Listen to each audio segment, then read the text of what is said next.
Good morning. Welcome to the Fairways Show. My guests today are Barry Forth from Copetown Woods, Tom Vanderlip from Port Colborne Country Club, and Jason Fairfield from Encore Solutions. Good morning, guys. Morning, Peter. Morning, guys. So Morning, I'm guys. going to kick. Sorry. Tom's already caused chaos. Oh, Tom's already pausing. Yes, sir. I'm going to kick things off with a question, a general question to start. And I'll direct it to Barry first. We're living in pretty strange times right now, and obviously everything has been shut down by the government. We're anxiously waiting, I guess, for the all clear so that golf courses can open up and people can get out and start to play. Barry, what's going on at Copetown Woods these days, and how are you prepping for what's going to be probably somewhat of a different season? Oh, so your last bit cut out there, but we'll go on the assumption that it was the of what's going on these days with the fact that we can't have golfers. So I've turned into a full-time food ordering guy, which is certainly not what I expected when I made my return back to Copetown Woods. The phone's ringing off the hook. I'm looking outside the window now at a golf course that is probably in better condition than it's ever been at this time of year. So it's a Murphy's Law situation, I suppose, that we're in right now. But we're trying to make the best of it and doing what we can to keep some people employed. And obviously, we're maintaining the golf course, ensuring that continues on. And we're basically what we're doing right now is kind of operating more as a restaurant, and we're keeping our food and beverage services going and offering weekend pickups, take-home dinners that are fully prepared meals. And so that's kind of the way we're getting through things right now. And yeah, just waiting for that green light to be able to get the golf course open. And, we've got a bunch of strict measures that we're going to have put in place once we do get that green light. But yeah, we're just kind of going to sit patiently and wait with everyone else. Great. Tom, what's happening down at Port Colborne these days? Yeah, very much the same thing. We're not delving into the food and beverage thing just yet. We'd considered it, but given our location and some other places in the area doing it, we weren't sure if we could execute. Like, I know Barry's had some huge success. The numbers that he posted are incredible, which I think is amazing. And the fact that I saw something, Barry, like 40% of them were new business or non-golfers or something like that, which is really, you turn this thing upside down on, which is amazing. But we're same thing. It's kind of hurry up and wait. The golf course is in really good condition for this time of year. The only good thing being is we've probably only missed really one good day of golf where we could have been open. It's not like, we're missing day after day. It's been cold and we had some snow and wet out here. But, going back to last year when we really didn't get going until middle to late June and still had a great year following that point. So it's not all just doom and gloom yet. We're just kind of waiting to hear what the government says. And our kind of tagline is, when it's safe, we'll be ready. We're just getting everything ready. So once we get the word, in a short period of time, we can turn it and go. Jason, you talked to a number of clients in the golf industry and in both marketing roles and operational roles. What are you hearing, and what do you think we're all going to look forward to shortly? I guess I'm the anti-government guy. Is that why you brought me on? I would say, again, because we talk to and help both golf and non-golf, sort of the common theme that I've heard, the ones that aren't panicking, similar, like, again, you'll hear it with both Barry and Tom, there's no real panic, but the ones that are in a bit of panic mode, when we sort of dive deep and ask them questions like, why are you panicking, is they don't really have systems or processes in place. They've sort of been almost like a person going from paycheck to paycheck. That's how they've been operating their business. I had a call yesterday with somebody with the golf course changed hands 3 times in the last 20 years. The new owners have been there for like 3 to 4 years, and talking to the GM, and he's just like, he's operating with systems that haven't been touched or changed since like 2012. And he's got no list.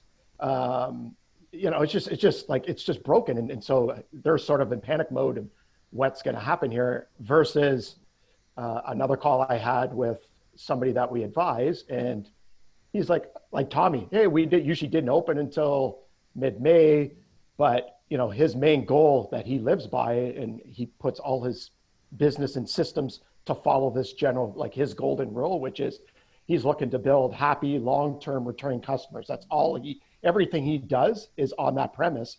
And so in December and January, he already sold just under $400,000 worth of business at a price that's exactly what they wanted, but it only went out to long-term happy customers, not to somebody who's brand new. And so they're sitting on a stack of money and they're not worried on anything. And so I think that's the difference between the ones that are panicking, is just some of their systems are more geared towards living paycheck to paycheck versus somebody who's built lists, built happy customers, has processes. So as like Barry's done, hey, I'm going to just change a methodology and let's go sell food. And he runs some ads, he sends out some emails to his list, and guess what? He goes and sells X amount and walks away with 12K type of thing. I think that's sort of the difference we're hearing in the world of guys panicking and not panicking.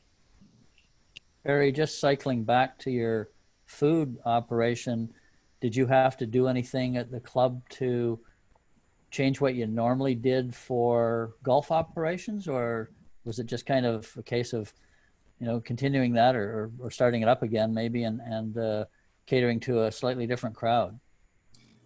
Yeah, I think it certainly is catering to a slightly different crowd, but starting out with the current list and the current database that we have of kind of what Jay talked about, of those those long-term happy customers, and so it's given me an opportunity to be able to kind of test a little bit and tweak some different advertising, different mediums. So using some Facebook and Instagram advertising, and it's very interesting actually, just in the way in which the ads are built, in who that end demographic who is reached. And so we haven't really had to tweak a whole lot.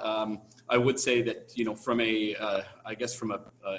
administration standpoint, we're working right now with our Tea Time software provider and food and beverage provider to actually be able to build out a better system for us to be able to operate like this. So essentially what we're doing right now is we're doing 4 pickups per every 15 minutes for food. So what we don't have in place is a system to be able to essentially act as like a tea time booking engine, that we're now working with them to be able to create one, and I'm working kind of pretty close with them to be able to do so, and to be able to take it out of more of a manual system, which we've got in place right now. And I mean, just for numbers sake, for Easter weekend, we did 350 orders of fish and chips on Good Friday, and we did over 700 Easter meals between Saturday, Sunday. So that was, in terms of meals, combined into actual orders, we're probably talking 400 to 500 different orders, which is 400 to 500 phone calls and 400 to 500 credit card numbers, and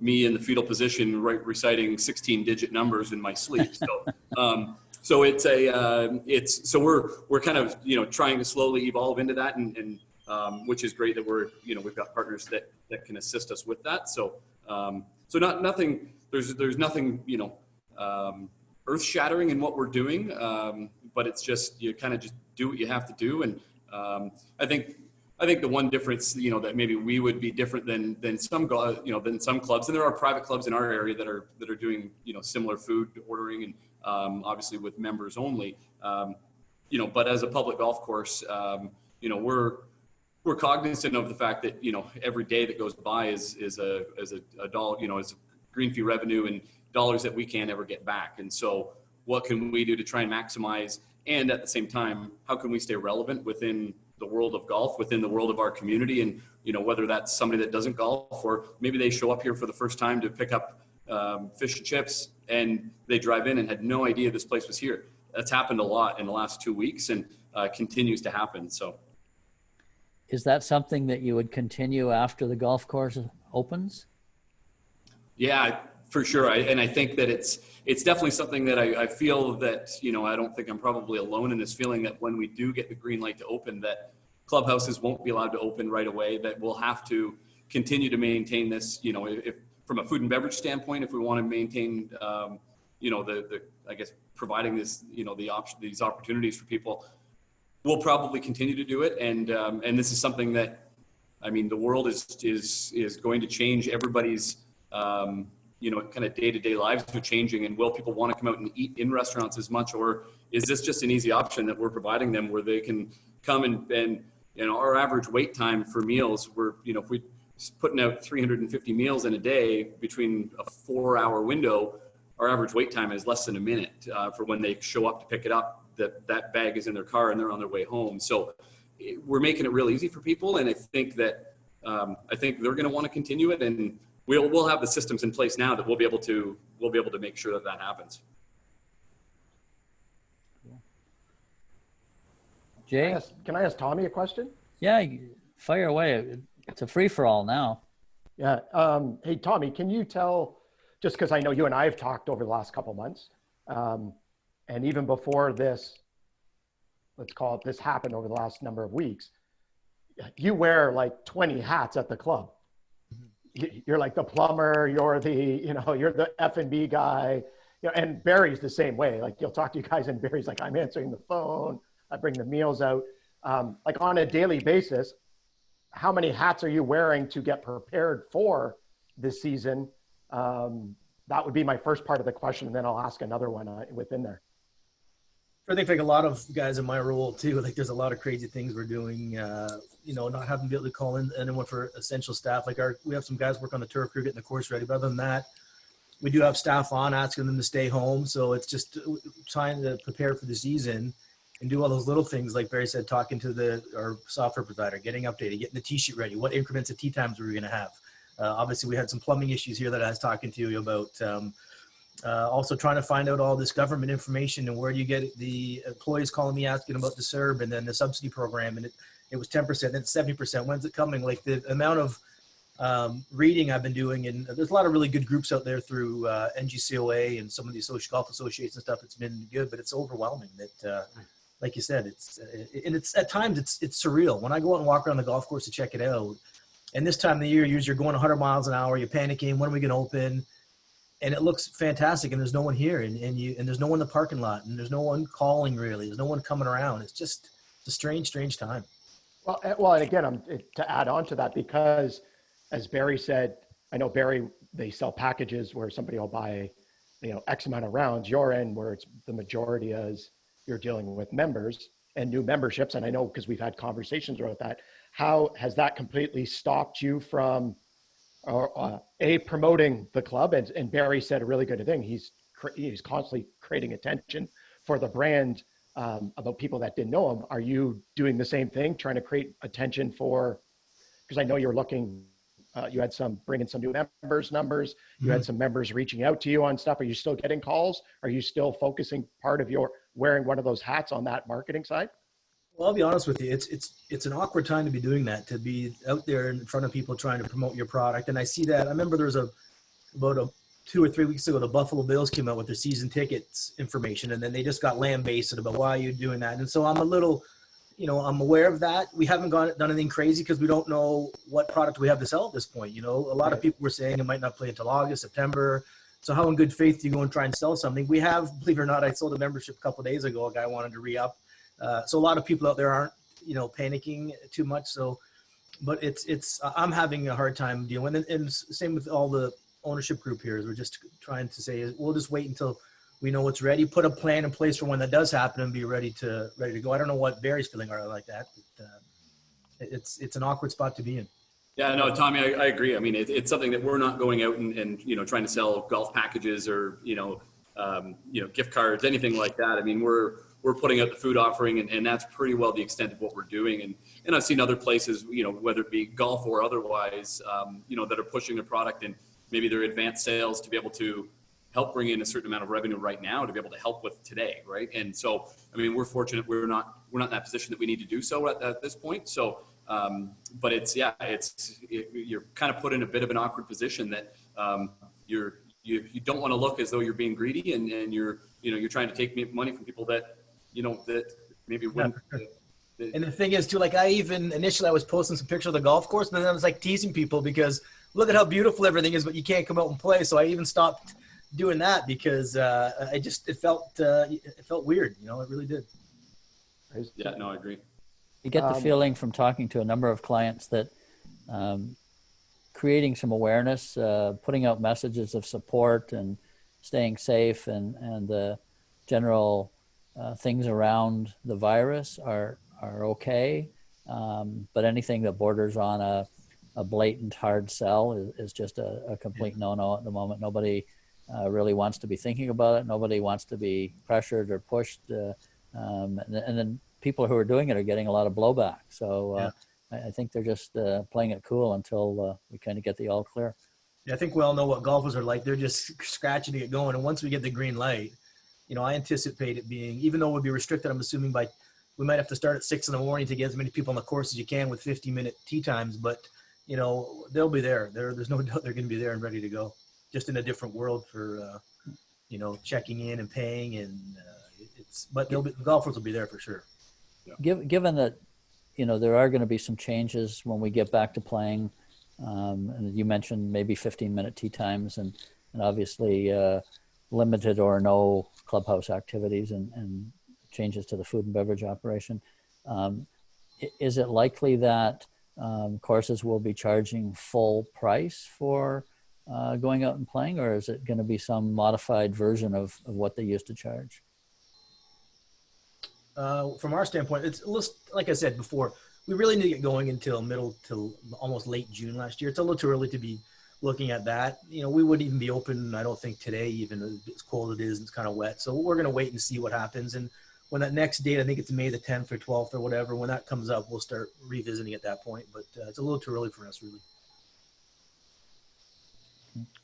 And I'll jump in. I think from our perspective, I think, how we've always done it in terms of kind of how we set our green fee rates is we'll typically always do that based on what the condition of the golf course is. And so, we don't always charge spring or fall rates. We'll charge spring rates for sure. Obviously it takes a little while to get the golf course going, but once we're up and running and the golf course is in prime condition and doesn't really warrant the discount to be made, we'll typically just kind of go with our rack rate. And what we won't do is we won't try and offset our green fee rates for other reduced revenues. Whether or not we'll be able to have golf carts, whether we have, 2 golf carts going out for a twosome, 1 golf cart per person. We won't, fudge with the numbers and try and pull anything, pull a fast one past anyone. But I mean, if we can provide a product that is suitable for our rack green fee rate, we would look to do so. Again, it all depends on kind of what the current, situation is, how long it goes. And I think there's every good chance that we're going to be able to open with a golf course that's, that is probably in better condition than anyone's ever seen it. Right now, we're kind of living in a superintendent's dream to be able to maintain a golf course with no Exactly. Yeah. Exactly. Hey, Barry, I just want to touch base because anybody that eventually watches this, again, you started at Copetown, you left Copetown, went over to Wasserman. Can you, my first question, can you fill everybody in again, sort of what your role at Wasserman was and how it changed? And then I'll have the secondary question, which will eventually be, what are you taking away from Wasserman and what you learned there and bringing it to Copetown? Because I think there's just a lot of things that you've learned there, especially from the, I'm going to call it, and I may be wrong, but just I'm going to call it customer servicing, that making sure that experience is the best it can be is something that you learned over there. But yeah, can you fill us in a little bit on that? Sure. Yeah. So as you mentioned, Jay, so we opened Copetown Woods in 2003 and basically beginning of 2013, I left and joined Wasserman Sports and Entertainment. So one of the largest global sports marketing sponsorship agencies. So working in Toronto, I started initially out to manage Shaw Communications portfolio. So they just got into the world of sponsorship within sports. They were a premier partner of the Canadian Open and a title sponsor of a Champions Tour event in Calgary, the Shaw Charity Classic. So that's kind of where I started, and that eventually evolved into bringing on and managing Shaw's their sponsorship within the Canadian Football League, the CFL. I helped negotiate their partnership to become the presenting partner of the Grey Cup, and then managed kind of everything from soup to nuts of all of their. We'd essentially take their budget, filled out a program, and whether that be experiential, branding, hospitality, all of those programs, we did that. We kind of managed everything. I was fortunate enough to be able to go through 4 years with them. I took on Manulife's sponsorship of the LPGA, their LPGA event in Cambridge at Whistlebear. So managed that for 1 year. And then I moved on to take on RBC's global golf sponsorship portfolio. So we were their agency of record for anything to do with their sponsorship within golf.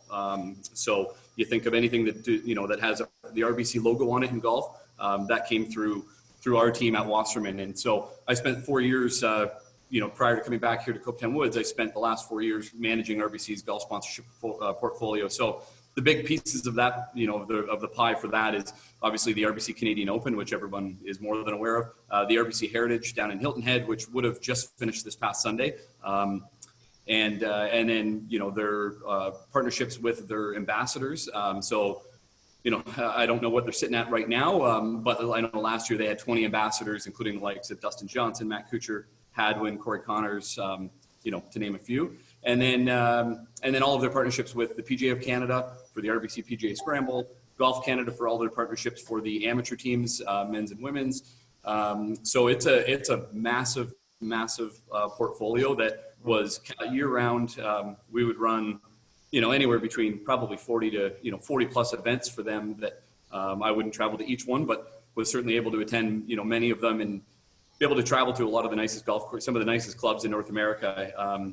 And so, kind of taking, what could I take away from that? I mean, the nice thing coming from the golf course business into that industry and into those, being able to manage those events, when you start traveling to, clubs like the Floridian in West Palm, Florida, and Bighorn in Palm Springs, and places like that where they're different than Copetown Woods. We're a public golf course, family owned, built on a broccoli field. We're not a massive, one of the top golf courses in the country, and certainly we're not one of the top golf courses in Ontario, but there are things that you can go to those clubs and take away that don't cost anything, whether it's a sign that they put on their golf cart or how they kind of manage the flow with their bag drop process.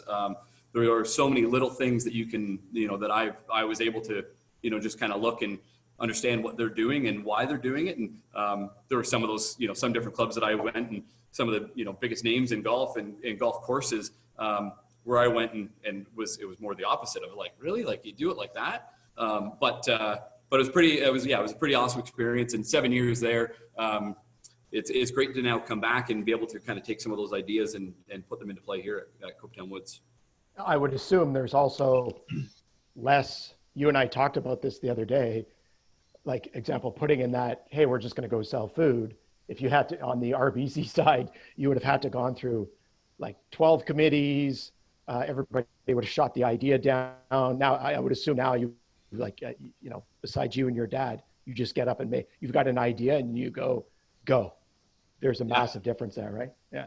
Yeah, exactly. I mean, it's great to be able to have, I feel like I kind of quote unquote ideas guy and like to come up with some new and creative ways to do things. And, whether that's, if it's I think the nice thing here is that if it's going to, provide us with an opportunity to make money, if it's going to provide a better experience, or if it's going to be able to make our job as employees and the people that work for us, if it's going to make their job more efficient, at those three things, you check one of those boxes, and it's a green light, whatever that idea might be. So it's nice to be able to kind of put those ideas into action. And the nice thing is, when you can, there's a lot of us in the industry that, that talk and are friends, and I've known Tommy for, forever. And, at any point I know Tom, I could pick up the phone and call Tom and ask him what he's doing and, how something has worked, and he would tell me, and I would do the same to him. But at the end of the day, we're running our own businesses. And if I can come up with an idea that is unique and creative and I can come out of the gates with it, then I'm happy to do so. Right. And then how about you, Tommy? Again, coming from Penn Lakes over to Port Colborne over the last couple of years, other than, again, your father-in-law, ex-father-in-law, is one of the owners. What's it like working with him? Whereas before you were a little hands off on that, and then sort of what have you taken from how well you built Penn Lakes out over to Port Colborne? Like what have you done over there from a marketing strategy, building up that good, that healthy member that wants to stay, sort of happy long-term? How are you bridging the gap from what you learned at Penn Lakes over to Port Colborne? Yeah, well, when I came from Penn, Port Colborne had been here for 89 years. It's now 91 years old or whatever. And at one time down in Niagara, it was booming and had fallen some hard times, but they had up to 700-800 members here during the 80s, and it was just a humming along place. And then people started to kind of fall off, and it was amazing. Once, and my father-in-law, Alan Billiard, and his brother, Sandy Billiard, and Nick Durbano bought the place.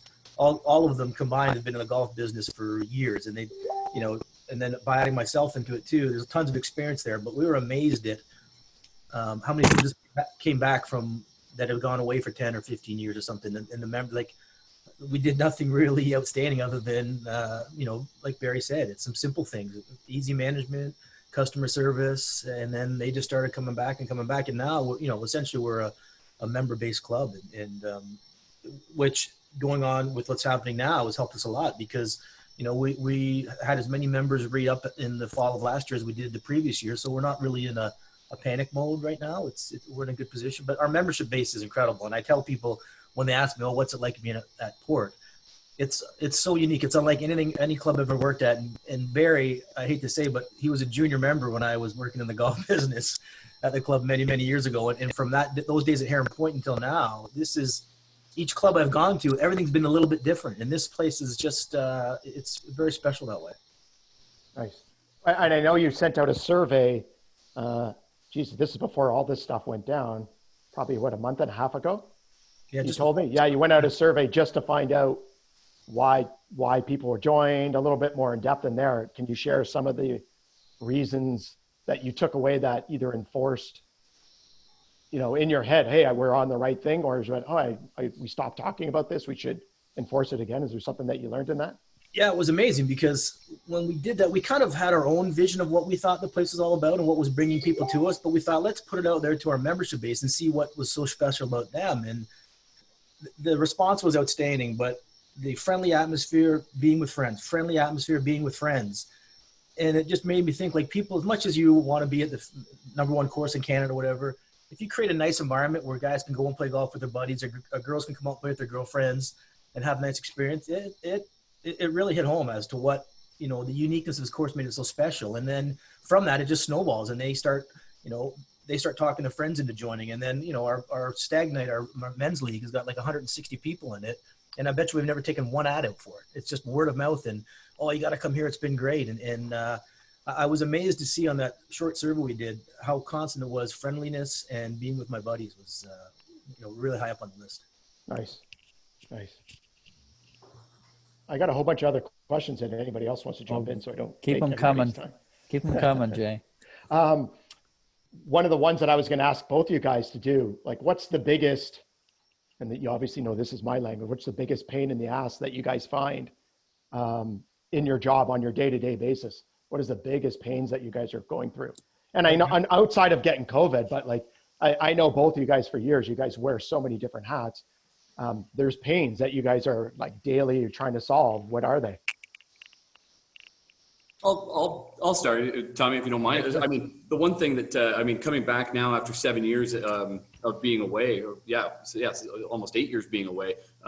One of the big things that I'm finding that has changed a lot, and is kind of just the rules are a little tighter, is a lot of the HR stuff, and a lot of the training and you know, the requirements that need to be done. And so by the time you start getting into, you know, upwards of 60, 70, 80 seasonal staff members that, you know, have to do the, you know, all of the different training. And we've got some older staff that, you know, that work as, you know, marshal starters, those type of positions, where we're doing, you know, we've moved to an online HR portal where everything has to be done, and to be able to have every single person go in and manage all of that. So I think from an operations perspective on our side, is on my side, the people portion of it, it's always a time, you know, killer. It takes a lot of time.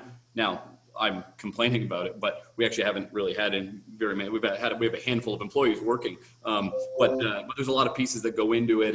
And certainly now with all of the stuff that's happening right now, I think it's going to continue even more. And, but that's one of the big things that I find is the people management. Yeah, Barry, I agree. That's always been a big time consuming thing. But I find right now too, if I can just speak of the current moment, is you have a game plan in place one day, and then they have a a press conference at 1 o'clock, and it's like, okay, well, now we got to do this. And then you try and play, well, let's start this day. And then, you know, we had a bunch of little projects on the go that we stopped. And now if they do, and I'm hoping if they do decide to give the green light, that they give us a little bit of a cushion. Like I saw some things yesterday in South Carolina that they say they can open tomorrow type of thing. And if that happens, then just trying to get your staff back and reaching out to them, and some might not want to come back right now because they're uncertain if we close again and they're getting money from the government. So usually you have a plan in place in April, and you just knock it off, and you got opening day scramble, you got this going on, you have registration for this. And now it's like, it's just kind of hurry up and wait, and you don't know what's coming next. And you try to put together a game plan and say, okay, if this happens, if they announce this, we're going to do this. And like, no, we can't do that now. If they announce this, then we're going to do this. So that part of it's really, and same as Barry, like wake up every day, look forward to coming into work. But today, in this day and age, it's just so difficult to kind of say, you show up and like, okay, what are we going to do? Crazy. You're a little closer to the U.S. border than Barry is down there. Does the experience in New York State carry over to where you are, and does it impact? I assume some of your members probably come across the border to play. Yeah, that's a great question. We were struggling a little bit because all the courses in Buffalo area are open up to like a week and a half ago or so. And then we started hearing a little bit about, well, if they're open, why aren't we opening? And luckily they've since shut them down, but I think they're reopening again in New York. But to answer your question, now we do have a lot of members from US, and a lot of our, this is kind of cottage country here too. We have a lot of cottagers that come out, and now they can't come out here and do that. That's why we kind of put the brakes on doing some takeout or delivery food, because no one's really in the area just yet. And the border is a big issue for a lot of our members going both ways. So it's, like I said, it's just a strange time to try and even put together a game plan. Jay. One other one I want to ask you guys, just because I know, basically you guys, your whole job is you have to, as Carl would say, you have to manage up, meaning Barry's got to talk to his dad or see how much if that's changed anymore, who knows? And then Tommy, you've got the 3 owners that you're going to in terms of how are you guys managing up, not just inside this time, but just over your past experience, that it's a lot different than some GMs that may have to report to boards, or if it's a head pro that's got to go to his GM, then to the ownership. You guys have to manage the expectations of, the ownership above. How are you guys doing that? Yeah, Barry, can I jump in here? Yeah. Yeah, I think that's the luxury for me to have this resource, because it's such a unique time and challenging that it's nice to sit down or go in a Zoom meeting and, okay, what's next? What can we do? Because it's tough to know what the right decision is. And everyone has different philosophies on safety. Should we open? Is business first? And having that roundtable discussion that I'm fortunate to have is really important, because we've never seen anything like this before. And I think you can make a bigger mistake by doing some of the wrong things. And I saw some of the courses, and even in BC, the lengths they're going through when they do open up. Like there was this one video I saw, and they've got 40 signs out. They got arrows. They've got check-in stations. They got hand washing stations out on the golf course, raised cups, pool noodles in the thing. Like once they do give us a green light, like I said, to sit down and say, okay, what are we going to do?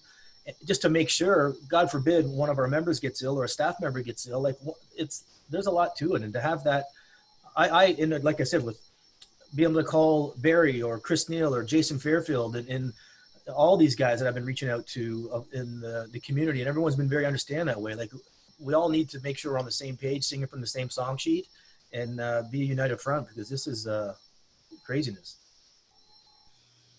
Yeah, I agree, Tom. I think that, a little bit different, in my world, with my dad that owns the golf course, and kind of, at the end of the day, final decision comes down to him. But I think for the most part, between him and myself and our superintendent, we obviously talk, on a daily basis, and we've got plans in place. We had actually planned to open kind of before all hell broke loose at the end of March.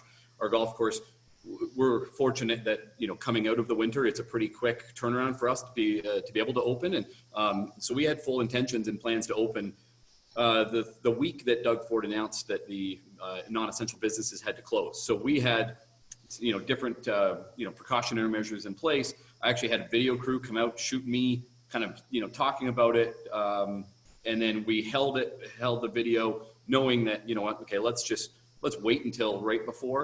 Luckily we did, and you know, didn't put it out and had to retract, you know, we didn't have to retract anything.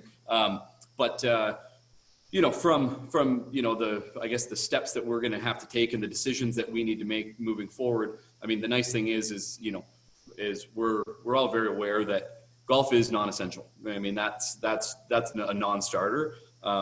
Would it be nice to be able to be open and have people come out and play? Yes. Would it be? Can we provide, you know, what we feel would be a safe place for people to come out? I think absolutely. I mean, I walk my dog down the street at night, and I come in far closer contact with people, you know, because everybody's actually walking now outside and trying to do some, you know, get exercise. But the one thing that I've said to multiple people is we can put all of these measures in place, but the one thing that we can't control is people. And, you know, if we could control exactly what every single individual does when they step foot on this property, then, well, we wouldn't have to have a golf course. We'd just be rolling in money because we could do anything we wanted. But it would, we're ready to go. I mean, and make, you know, we'll put the decisions in place. But I think, Tom, I think what you said is great, that I think we all need to be singing from the same song sheet. We need to, you know, I don't want to do something different here than, you know, the golf course around the corner from me. I don't want, it's not fair to them, it's not fair to us, and it's not fair to the golfers that show up to have one rule in one place and then one rule in another place. And so I think, you know, again, you mentioned it earlier, Tommy, is the different golf associations, and the NGCOA kind of first and foremost in my mind has been amazing at the communication that they've been providing to all of their members. And anytime there's a, you know, press conference, whether it's Trudeau or Doug Ford or whatever provincial association you belong, or province you belong in, the NGCOA is providing all of that information. And what are the pieces of those, you know, the information that the government's providing that pertains, how does that pertain to us as business owners and golf course operators? And so I think if we can all come kind of together in a united front to be able to make sure that we're all doing the same thing, I think it's going to better, you know, it'll be better for golfers, and it will be better for, you know, individual operators. So we're not, you know, we don't have the finger pointed at us because we're not doing something that somebody else is.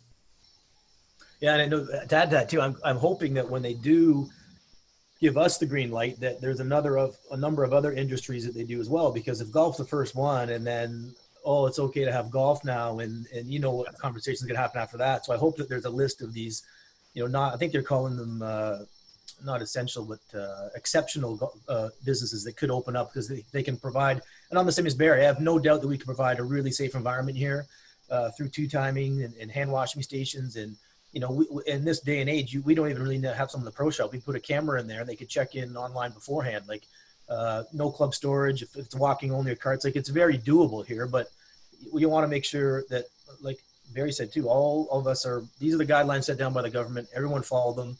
If there's ways you can tweak them on the outside of it to provide more safety, great. But it's we'll find out shortly. Cool. Pete, you got any questions? I've got a couple. No, Jay, I was gonna say, if you got any more questions, fire away.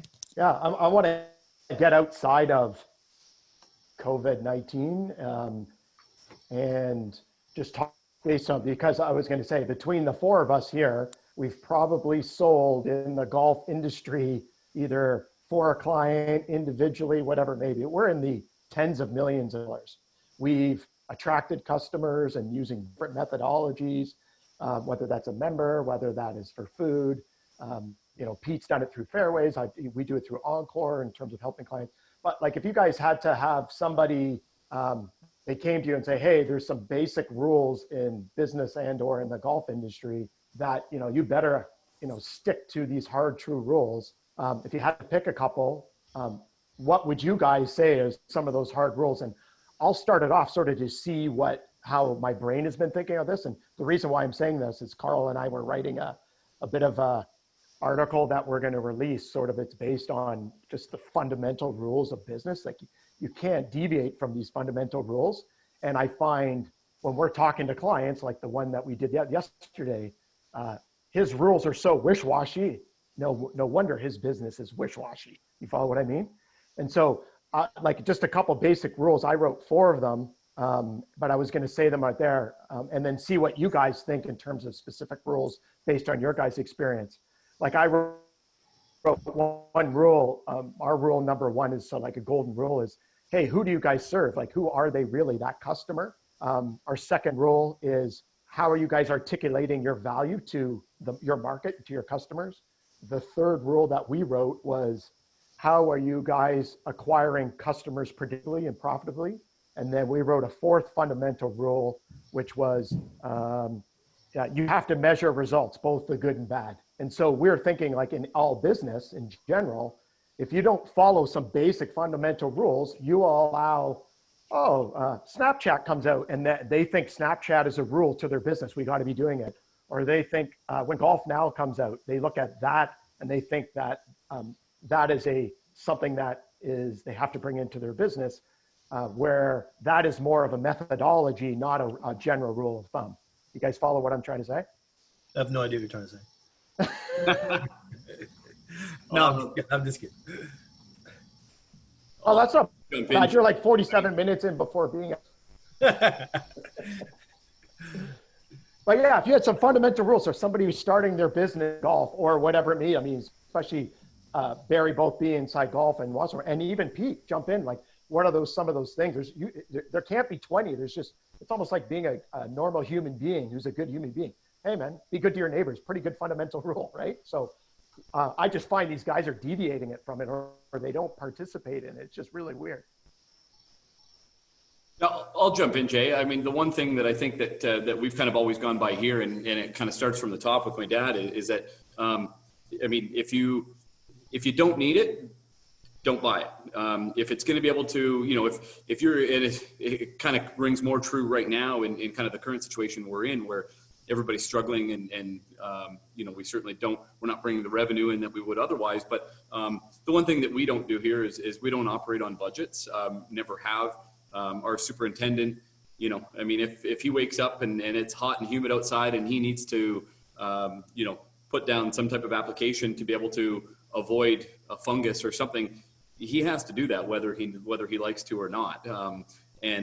But what we don't do is give anybody a free, a bag of money to go spend just to be able to have it. And so that's that obviously is, rings very true within the turf side of things, but also within the golf side. And, what can we do to improve the golf course to enhance an experience? And if it's going to enhance the experience, that will show a tangible result, then we'll go ahead and do it. But we're not going to go and just spend a lot of dollars just for no good reason. And which is same for advertising and things like that, where everything has to provide a tangible result. Whether it's a brand sentiment or dollars in the cash register, those are two big things that I'm that we're working through here. I would say that that holds true for our business too. I mean, being a media property primarily, and I mean, we obviously do marketing for our clients, but the one thing that has probably changed most from the times back in the early 2000s when we printed the magazine till now when everything is digital is that it has to make sense. Back then, people would buy ads in the magazine and they had no reasonable methodology for tracking how impactful that ad might be, what kind of revenue they're generating from it or anything else. And today, obviously, with all the tools that we have at our disposal, whatever you do in a marketing sense, whether it's through us or through your own assets or anywhere, is immediately trackable. And so, like you said about budgets, Barry, and things making sense, that you don't spend the money if it's not going to make sense. But the thing you can do now, and we do now more than ever and faster than ever, is we're able to tell if something works almost immediately, whereas before we had no ability to do that. Yeah, Jane, go back to your question too about obviously the old saying, customer service, customer comes first. I think as long as I've been doing this too, it's always making sure that you create a product that has great value, a unique experience, and much like Barry too, over the time I've always tried to so do something new or interesting. What's coming down the pipe next? What, we've going back to the days of Penn Lakes when we had 9 holes that had 6-inch cups. We had single rider carts for a while. We tried everything just to try and keep it interesting and top of mind, and still, respecting the traditional side of the business, but always what's coming up next? What's new idea can we try and see if something catches on? But ultimately just putting on a really good experience. I want my members or guests, when they walk off 18, to say, well, that was a great day. I can't wait to come back. And there's a lot of little things involved in doing that along the way. But if you can do that and treat people well and treat your customers well, they'll keep coming back, and then they become ambassadors for you, and they sell on your behalf, like almost like a networking scheme. Well, again, to interrupt, I was going to say, Tommy, that's the reason why I'm again that rule. And what you're saying there is, I don't know if you guys have seen, especially it's been on LinkedIn. There's definitely been some people that are standing out against, let's call those the third-party tea providers, and coming up and finally doing events. Have you guys used, in your guys' experience, some of those third-party providers, either at Copetown or any ones of you guys? Have you guys ever used any of those guys? Yeah, we dabbled in it a little bit at Penn Lakes for a while when they kind of first came out. And then we realized, obviously back then, even with help of you, I realized I wish I'd thought of the idea to begin with, because it was brilliant for them to market the golf courses with the database they had and stuff. But once we started, even back then, going back 15 years ago, so collecting the database, and Penn Lakes, we had quite a substantial one that allowed us to, I didn't really need their help anymore. And from what they started off to what they became was much different. And so we stopped doing stuff like that. And now, I feel if you're, a lot of courses having success with them, and they got dynamic pricing models and stuff like that, but we haven't had the need for it right now. And I think rightly or wrongly, or whatever success we've had because of it, we just haven't had to go down that road. And I think from a membership standpoint too, when you hear their responses about not dealing with some of those providers as well, it's more positive on their behalf too, because sometimes the clientele that was coming in wasn't respecting the course as much as they'd want to. So we haven't had to do that here. And even going back to Penn Lake. So I remember one year we tried it for a little while, but it just wasn't my thing. Right. Yeah. And again, I'm just trying to tie that into, as you said, that again, I always find, and knowing you guys, especially Tommy, for a while, the person that knows the business the best is Tom Vanderlip. The person that Tom knows who he wants to attract. Tom knows what messaging he needs to get out there, because he's talking to the customers on a daily basis. He sees when somebody has a good experience or bad experience, and he makes that adjust. It's tough sometimes using, again, any third-party tool or system, and they've built their list according to their messaging, their mantra. It doesn't necessarily match with your guys who you're trying to attract. So going back, hey, it's smart to build your own list that way on that side. Sorry, I think you're going to jump in there, Barry. My apologies for interrupting. Yeah, no. I was just going to say, yeah, we dabbled in it a little bit as well, and I actually can't speak, too confidently as to exactly what's happened over the last 7 years, because I haven't been close to it.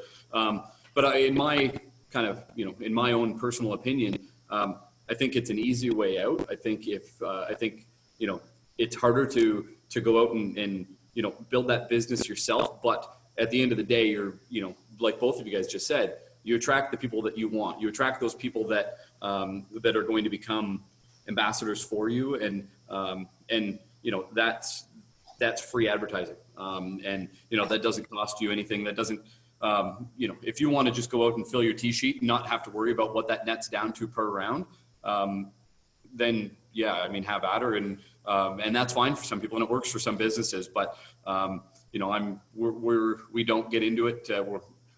Whether we have or not, we're not getting into it moving forward, and it's something that we just want to make sure that we've got the right people, and I'd rather have 10 of the right, or let's say more than 10. I'd rather have 100 of the right people than 150 of the wrong people at a cheaper price. 100%. Beautifully said. Beautifully said. Barry, have you walked in, just because of the thing, have you walked into, again, good, bad, and ugly, back into the situation at Copetown where you went, I'm not going to say my normal language here, but holy crap, I can't believe in the last 7 years, what the hell just happened? I don't know why we went sideways on this, or you went the opposite ways. Oh my God, look at the good job that this was done in some sort of operational side or from a marketing and sales side. Is there anything that is, again, the good, bad surprised you when you came into it, or that you go, hey, I better pick that up again, or you went, hey, I got to pour some gasoline on what's being good right here? Yeah, I don't think that I would say anything is kind of good, bad, or ugly. I think there's a lot of good, and I think that it's been consistent, and I think that's the nice thing, and that's what a lot of people that come here, I think that's what they like. They it's always been consistent with the product and the service. My mindset has changed. I mean, now leaving for 7 years and going to a different industry, and managing the events I was managing, and dealing with some of the the largest and biggest executives in Canada, and just kind of seeing the way that they operate, and quite frankly, being able to kind of have the utilize the budgets that I had to be able to run events, just to be able to see how things how different things work, and whether it's not not just golf related, but just mindsets around the way that you can, brands are created, and how we can kind of shape our brand to revitalize things. And so it's a lot of little things that, nobody's going to show up here at Copetown Woods and say, wow, what a difference. Barry came back, what a difference. But there are little things that, we've slowly kind of started tweaking and changing, that I've, slowly started changing. And it's the brand image and the consistency across that. And, from a website to all of the marketing and the consistent communication that goes out. And then the other thing too, is I would say the one thing that wasn't happening here is, there wasn't really a voice of the business. And, I don't want to say face, because you're all having to look at my ugly mug now, but one consistent voice to be able to communicate that message, and some, a passionate message. And I think that's one thing that I've always had and will continue to do. And obviously, having a vested interest in the business, and being a family owned business, it's something that comes naturally to be excited about it every day, and to be able to share that message with, not only with customers, but with staff, and being able to get employees excited. And if you get, employees excited, then they bring friends, and then they become ambassadors, and then you attract better employees. And, and then at the end of the day, once you start attracting better employees, you work a little bit less on having to, coach them. And, they become, they have a vested interest themselves. So I think those are the little things that, a lot of little things that I'm bringing back, I feel. But at the end of the day, it's just a different mindset of somebody that left the industry for 7 years, and now I'm fortunate to be able to come back and utilize some of those in my day to day. Right. I just had one more that I was thinking, just because I can unpack a little bit. What you said there is, number one, Tommy had just a little while ago, and I'm going to put it under the headline of core messaging, when he did his survey, everybody, again, it being friendly, coming, be able to hang, play with friends. And then Barry, going back to, as you said, being the communication or the voice of Copetown. If we look at that, my first part of that question is going to be, number one is, how are you coming up with your message or your messaging? That would be my first part. And then the second part, because, even in the last 7 years since you've been gone, Barry, and even go back to Tommy 15 years ago, whatever, marketing has dramatically changed. There are distribution channels that didn't exist anymore. It seems like there's a new one thing. So the first part is, how are you guys coming up with that message that you're trying to communicate, Barry? And both same to Tommy. And then the second part is, what type of tools are you guys using to create ongoing attention with your message? Yeah, I think the way in which we're coming up with things, I'm a pretty simple guy, and common sense just seems to kind of prevails. And that's kind of how we built this business, and continue to kind of operate that day to day. I don't think there's no handbook on running a golf course. But from the messaging standpoint of, I think you just kind of have to go. I'm a very off the cuff guy, and so if there's something that's happening now, I think that's now we have the ability to be able to share that message now. And if we are able to build a loyal following, through our social channels or through our email database, we can get that message out and make you aware of whatever that might be, whether it's something important, like the golf course, let's say, is going to open. We want to be able to obviously share that message. Or it's something as stupid as a video that I created last week, which is kind of embarrassing when I look back at it. My wife hated me for it. Was I kind of like recreated Trudeau coming out of his home to do a press conference, and I had one of the guys that works for me kind of film and said, okay, here we go, we're going live. And I just said something stupid like, it's Fish Friday. Well, the response that got was it was pretty phenomenal, and a response that really wasn't we never had with with our social accounts before. But it's the one thing of kind of how I'm building all of the messaging that we're doing here, whether it's going to come from me or from our chef or from our superintendent, is we're going to humanize everything. Everything is going to be there's going to be a face and there's going to be a voice, and you're coming to a business that it's family owned and operated. And everybody that works here is, we've got great people. And so whoever is going to be sharing that message, there's going to be a personal touch to it. And so that's just the humanizing and the, kind of the instant communication of whatever's happening right now. That's how we're building everything. Okay. So before Tommy jumps in, I'm going to take a guess here, Barry, so your channels to be able to get that message out there. Number one, obviously, you mentioned your website. You guys rebuilt it, kind of thing.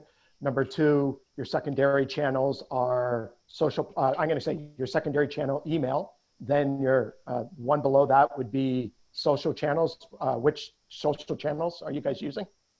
We're Facebook and Instagram. Okay. And those are the between your website, email, and those two. So those are the platforms that you're going out to run any ads, correct? Correct. Exactly. Okay. Yeah. Okay. Tommy? Yeah, very similar. It's amazing sometimes. I think the luxury we had last year was such a terrible spring, and our golf course is, it's clay based and it doesn't drain really well. So literally every morning, the first thing I do is wake up and do an update. Superintendent would text me and find out if carts were going or not going. I could communicate with all of our members instantly. And over time, like we weren't quite sure what we were going to have when we started in 2017. The course needed some work, so we kind of limped into it a little bit, and we didn't really know what to promote just off the bat. And then once it started going, though, and again, the word of mouth is just incredible. But the social platforms are amazing. When we post, like the first year when I was digging around upstairs, I found a trophy from 1929 that they'd used. It looked like the Grey Cup. And I just took a picture of it and put it on Facebook. And the response, like a simple thing, like even the video that Barry did, like some things you don't think are going to be a hit makes a hit. But when you look at like 2,000 people viewed it or watched it or commented on it, it's amazing. When we think about what the percentage of your total business that is, those channels are incredible. And we're the same thing with Facebook, Instagram, Twitter, constantly email our members with newsletters and stuff like that. You were helping me out with a bit on that too, Jay. But I like that fact that we can communicate again with our specific customer. Sometimes that shotgun approach is throwing it out there everywhere, hoping it might catch someone. Be able to reach your diehard customers. Like there's a Niagara Golf Show down here, and we've gone to it each year and put our booth in and whatever. I love being there. I love being out front talking to these avid golfers, because without those people, we'd be in real trouble. And to sacrifice a Saturday to Sunday to be out there and talk to these hardcore golfers, it's it goes a long way. Nice. Pete, my only question, what are you noticing? Again, you said the business model of Fairways is changing, and I know you and I are starting to work a little bit together for Fairways on a couple different items, just like we're doing right here today. What are you noticing from your clients? I know we've talked about a few of the ones last year and everything. What are you noticing from that messaging standpoint, and then the platforms they're using? How are they determining, Barry mentioned, and so did Tommy, hey, there's a difference between, hey, great, I got 2,000 views and I've got to sell a membership, and that potential bridge of doing something fun and entertaining on those platforms, and then actually driving and go, hey, I eventually have to put, as Barry said, some sort of ROI eventually on that. What are you noticing, Pete? Well, I would certainly echo what both Barry and Tom said in terms of the types of messaging that are important. Website, email, social. I think one of the big things that's changed more recently is, and you guys have all been in the business long enough to remember this, if you go back 5 years, 10 years, 15 years, whatever, in order to put something out, you had to have your ad agency create something for you, then it had to run by a committee or a board, then everybody had to have a look at it and critique it and so on and so forth. And by the time that happened, it was a week, 10 days, 2 weeks, and it was history. Well, as I think Barry said, everything you can do, you can almost get out instantly now, and production values have changed substantially. I mean, it doesn't have to be professionally done anymore. It's good enough to take a picture with your iPhone and put a caption on it and send it out. And that content is what people want. They're not looking at whether it was produced by a creative genius downtown somewhere. It's the immediacy and the importance of the message, not the production value. The other thing that I guess has changed a lot for the industry and for us as well is preaching to the choir versus expanding your audience. And everybody spends a lot of time and focus on preaching to members and preaching to their existing customers, but they seem to spend less time on trying to expand those audiences. And I guess that's natural. It's speaking to the people you already know. It's important. You have to retain them. And as Tom said, they become ambassadors for you. They spread the word, and that's a very important part of marketing. But audiences shrink, through attrition, through competition, whatever. So you have to continually expand that audience and figure out ways to get beyond the people that you're just speaking to. And I think, Jay, that's what you and I have been working on. We talk a lot about that, is like, how do we attract new people? How do we get that message out there? And so that's, I think, part of the marketing effort that we work on.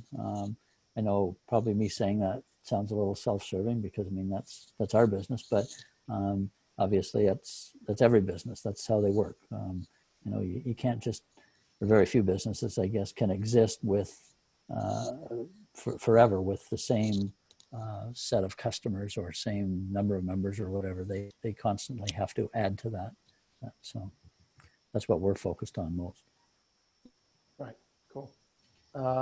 Again, I got a bunch of other stuff, but I don't want to keep pulling everybody in or hogging question time. Is there things that are going on? Again, I always laugh when Pete and I are putting this together. We've all known each other. Tommy and I play tennis. There's different stuff. What else is going on, or is there anything else you guys want to? I was laughing with Peter this morning about some specific questions, and I was going. We're not going there, Jay. We're not going there. He goes like, "Where are you going to go with this?" And I said like two questions that I was like, "Oh, it's just going to be a conversation amongst friends."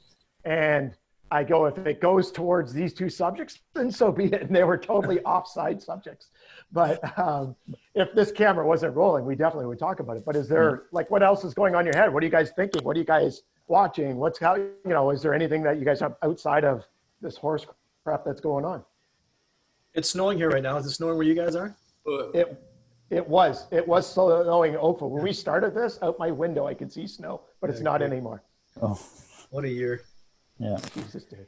Yeah, I'd say one thing that I find is going to be, it'll be interesting to see how it all plays out. And I'm, I know, Jay, I know you know this, and probably Tommy, I know Tommy, you know this as well. But I'm a coach of my kids. I coach my boys in hockey and in baseball. And now with everything shut down, this is kind of like a kind of run around to kind of how this might affect the golf industry. But when I think of minor sports and, my own kids and what they play, they've always played rep sports, hockey, baseball, whatever it might be. And are as many kids going to go back to that? Or now that I'm a guy that would, two boys playing rep sports, we're going, and my daughter plays rep basketball, we're going every night, 7 days a week, we're somewhere. And oftentimes we're two and one, my wife and I are split up and potentially have a grandparent taking the other one somewhere else. And so now that everybody's just kind of sitting back and actually being able to breathe and, I like knowing what it feels like to sit on my couch before 10 o'clock at night and not having a bowl of cereal for dinner at 10 o'clock. How will this change, mindsets of kids and families? Will they go back to the hustle and bustle of doing all of that? Could golf, benefit from that of, hey, you know what, my kid's not going to play rep baseball next year, and I'm not going to worry about 4 or 5 of my weekends throughout the entire summer that are taken up, and 4 nights per week that are taken up from it. Why don't we just go out to Port Colborne Country Club and get a family membership, or go somewhere else, go use the driving range or whatever it might be. I think there's some unique things that are going to come of this that are, if you could kind of look into a crystal ball, you might see something like that. But I mean, I guess we kind of have to wait and see. Yeah, I agree, Barry. I think I was thinking along the same lines too, that if golf is even given a green light, and kids, I know spending days with my kids now trying to keep them entertained, and you can only go for so many bike rides and rollerblading before you're bored of that. You can't stop at a park, and I feel for what they're going to do. And same thing, my son played rep baseball, and I hear horror stories of even with hockey going forward that there might have even a longer thing with hockey, because as you know, tryouts and things, those are delayed. If they don't do it September, when are they going to do it? Those kids I feel for them. But I do think, from an operator standpoint, I see that and kind of like, wow, that golf would be great. A little junior boom in golf, get the kids out here, get the families to come out. It might not be, I always joke with my staff that my blood type's B positive. I was like, this is going to work out. It's going to be good. It might, there might be a little bit of a silver lining for this that, from a golf standpoint. It won't be, I think that once we get back, even though it might be baby steps, it'll be huge. And then following in that will be, more membership renewals. I'm concerned with, a lot of banquets and functions or weddings and stuff like that. We're trying to push those later to the year if we can do them, or rebook them for next year. But the day-to-day operations and tee times, I think it'll be good once we get going. What do you guys think about creating different options at the golf course, apart from the standard 18-hole round? I know most courses offer twilight, and some of them offer 9-hole packages, but if you break it down to the bare necessities, you have a facility there. Barry, I think, you've shown that you've got a kitchen at the golf course, and you're making use of that kitchen, even though you don't have any golfers on the property. Well, most golf courses would not have thought of that or done that or looked at that as a potential. But, you've got a golf course out there that, you can create different options for people who may not be attracted to an 18-hole round, or who may not be a competitive golfer. I wrote an article a few weeks ago about the short course, creating putting a mat down at anywhere from 50 to 120 yards on 9 holes, and letting people just go out and walk the golf course with a couple of clubs and a putter in their hand. Things like that. Are they feasible? Do they make any sense? Is it something you think that, you can slice and dice the facility up and figure out different ways to make it work for different audiences? Guys, jump in. There's 2 good examples of that. Pete is, I don't know if you guys all know Nick Torkos. We're part owner of Nobleton and then Innisfil. What he's done at Innisfil, and he took this idea from, I don't know if he was on a networking group or if it was out of Orlando or wherever he heard it, but what he's done is he's on his times, and I can't remember if it's like Friday night or Saturday, he lights up his greens, and it basically turns his 8 holes into basically like a better version of mini putt. So they're off on different locations. And so it allows people to come in. Again, the food and beverage is open. They have certain areas where the cups will be, and then where they make it, as I said, like a par 3 on the putting surface. And they have to putt from different avenues, but it's allowed people to come in for like date nights and people that would have never been on before. So that's somebody I know is doing something different. And then the other person who I think he's like Tommy in terms of, as Tommy said, hey, I'm just going to try I'll try this. I'll try single carts. I'll try let me try golf now. He'll try something. But I think Don Mackay is probably the king of, I'm going to do it. I mean, he's got lawn bowling. He's got foot golf. He's got, if you only want to play 9 holes, if you want that, I think there is definitely guys that I think they have to be like Barry, where there's that owner, they own the golf course themselves, or their ownership are that mentality where like Barry used to, hey, I've got power play golf. Like I will try something to get guys to come out. I think you're definitely going to see a few more people stand out. So I was just trying to give a couple of those examples there. I forgot about power play golf. We did that. Yeah, you were early adopter, Tommy. I love that. Yeah, and you know what? And I wish that the Peter McAvoy thing from England? Yeah. That's it. Yeah. That's it. Yeah. Hey, Barry, doesn't Tommy owe you like some old invoices that he still owes from Power Play Golf he forgot to pay? There's nowhere to send them to. Yeah. No, actually, and Tommy, that's why we arranged this call. We've completely set you up. You owe $8,000 to Barry in Power Play Golf, and we're collecting now, brother. Yeah, that's right. The British pounds. Was it? Yeah, exactly. Was it bigger holes? Is that what it was? Oh, two holes. Yeah, 2 holes, two pins per green. That's right. Yeah. That was good. And the one flag was in a real hard spot every time or something, isn't it? Yeah, and it was kind of like a risk reward 9-hole game, and yeah, I mean when I saw that, and I still think to this day, I think it's an amazing game to play. It's kind of got a game built within a game for all golfers who like to go out and whether they play Wolf or Bingo Bango Bongo, whatever it is, it's kind of a game right that's built right in it. And unfortunately it kind of just never took off. And I was part of a globally televised event with some huge names and over at Celtic Manor in Wales.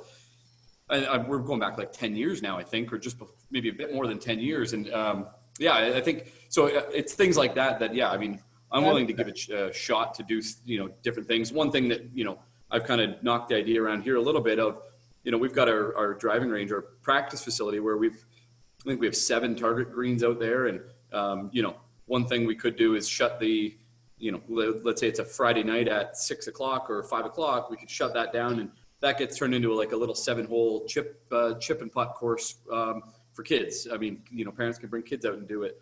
The one thing that we're doing this year is that I was pretty excited about is creating some new partnerships with some different apparel vendors and manufacturers within the golf shop.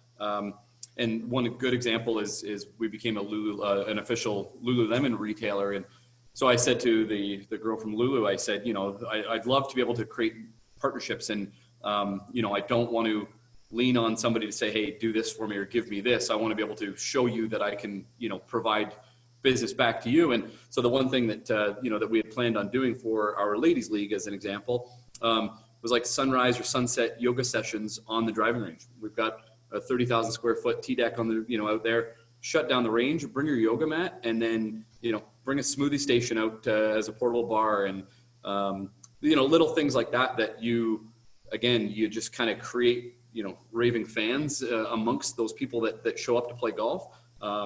And those are things that we'll do. I mean, just once we're allowed to do it. But I mean, it's if you're not afraid to try something, and you know what, I go by the kind of the motto, if you try something and it fails, then like pick yourself up and do something else. I mean, it's not the end of the world, and nothing that that I'll do is going to cost us $1 million.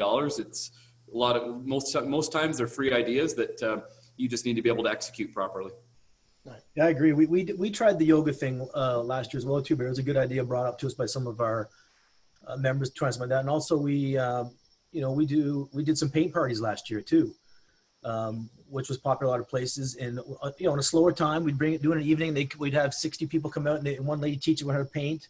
We'll do musical entertainment throughout the season too. We used to have this thing called Acoustic Sundays on our patio.